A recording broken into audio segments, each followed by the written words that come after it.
Hey, welcome back to Baseball University Swing Analysis Series. This is the third one we're doing. Trying to get a little bit more efficient with these, just getting to the point. Here we have a sixth grader, Dylan. Um, for this year, our second year of the program, he'll probably be the only sixth grader we have on our kind of varsity A squad that we put out there for middle school. Um, it would have been interesting if I was doing these videos last year. I had probably like four Dylans, and essentially it's a competitive 11-year-old ball player here who's got to play, against the big boys. It'll be interesting to see how much playing time he does get. A lot of it is physicality, and I think that's what I saw here when I looked at his swing. Um, a few things you're going to see through his swing are, he definitely has a feel for hitting. His hands work all right, but he's another one of these kids who just does not benefit from having to swing the heavy bats. The swing at the high one there too. He's got a good setup, good balance. The biggest thing I see is he needs to try to get an understanding of the setup of his hands and bat path, which you can kind of tell he's lugging that bat through, like the front side. The weight is definitely transferring. He's bringing it, as he swings, he brings a lot of weight forward, which, essentially makes him drag the hands a bit. Let's try to slow a few of these swings down.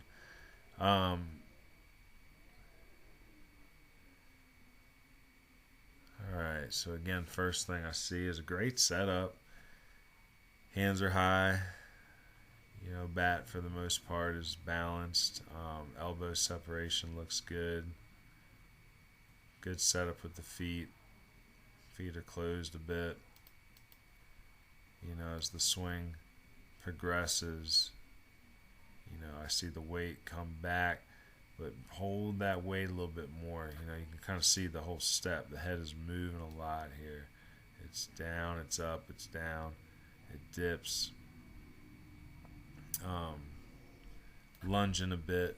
See that bat wrap. That's really the first thing we need to draw attention to. So the hands start well, but right before the swing, we see that bat wrap below the neck a little bit. Keep it high. You're definitely going to want to bring that bat down, across that shoulder when you do start your swing. But again, all your weight commits too early. Got to keep that leg barred.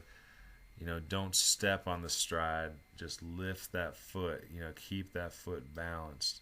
Find another swing here.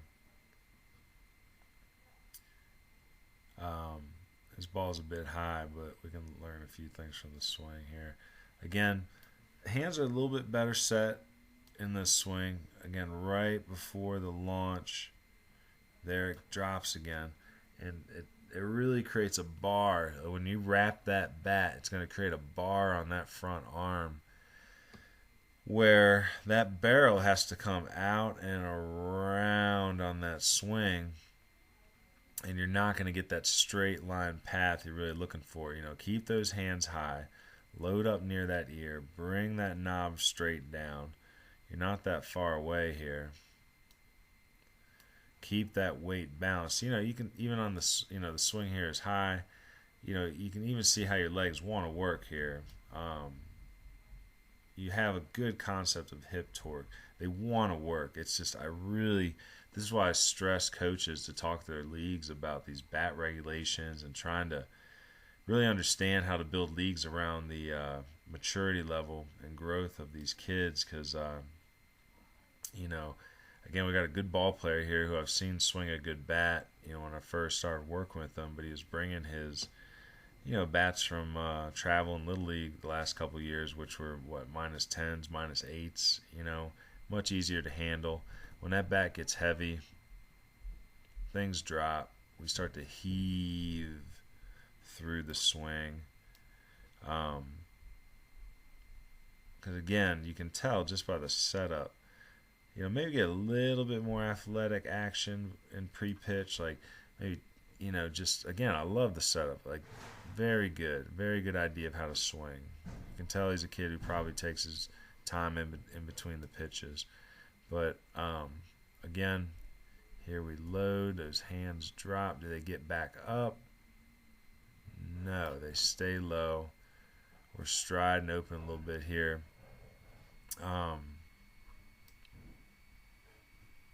Take a look at some swings down here. Again, we stride. Good balance. You can see one to get that leg barred. That's the right idea. Probably bar. I like the idea of keeping the hands back, but we're bar. When you push out a little bit, push back those hands to that ear. Make sure you still have some bend in that elbow. We're getting straight there, and again, that's going to create a long path to the ball. You'll never be able to catch up that inside corner. Again, it's a heavy bat. It's a tough swing at this age. We're heaving. You can see that leg wanting to work. That elbow, those elbows are low. That bat, again, we have to get those hands higher. Cutting across the baseball. Again, hands are low. Got to get them up. Bringing that weight with us. So, let's take a look at a couple pro swings that I see, as relatable to what we're working on here. All right, welcome back to Baseball University Swing Analysis 101. I'm going to have fun profiling this today because this is just something that drives me nuts at the middle school level. This is Dylan. He's a great ball player, 6th grader. He'll probably be the only 6th grader on the varsity A squad we're doing this year. We're going to run a JV squad too. Last year I had probably like 4 Dylans, but not, and I'm not saying it's like, to put down 6th graders, but last year was more out of necessity that there's 4 that got substantial playing time. Like this year we actually got a lot of 7th and 8th graders ready to step up, so it's actually a good thing that we only have 1. And most of them can be down JV and focus on the fundamentals. But Dylan can play a bunch of different positions. Good kid, but today the one thing that kills me about kids in his position is he's 11 years old and going on 12, and he's gonna, essentially be playing against 14-year-old kids, and the bats they have to swing are -5, -3, and I've told my kids, and I've even had parents approach me with problems with my demands, but I tell kids, like, you need to swing -5s, the lightest bat you can. Like, we're not at that age right now where you can handle the heavy load, and it's hurting these mechanics, and you can see it here in Dylan's swing. We're going to break down a few of his swings here. I mean, the first thing is great setup. Can't complain. I don't mind a quiet setup as long as it's tense, and you can tell that there's flexion, his head is good and ready. It's just, it's kind of your prototypical, like, hey, show me a good stance. Everything's square. The problems for Dylan's start, though, when he drops those hands to load, and that's a heavy bat. Look where that barrel goes. That knob, essentially he's got the right idea. He wants to point it back, but you need it to be pointed down towards that catcher's mitt, like right here. That's going to create that bat wrap, that long swing, because it has to unwind. You can see that arm starting to bar here. That bat's going to have to come all the way around that inner half of the plate. You're done. The front hip, you can tell you're bringing all that weight down. Remember, it's a soft land. And we're going to look at a couple films here in a second that will talk a little bit about how to really understand that stride. How to bar that leg and take that soft step forward, really keeping that weight centered, not bringing it with you on the journey. You're not taking that step. As if you're going to take a walk out to the mound.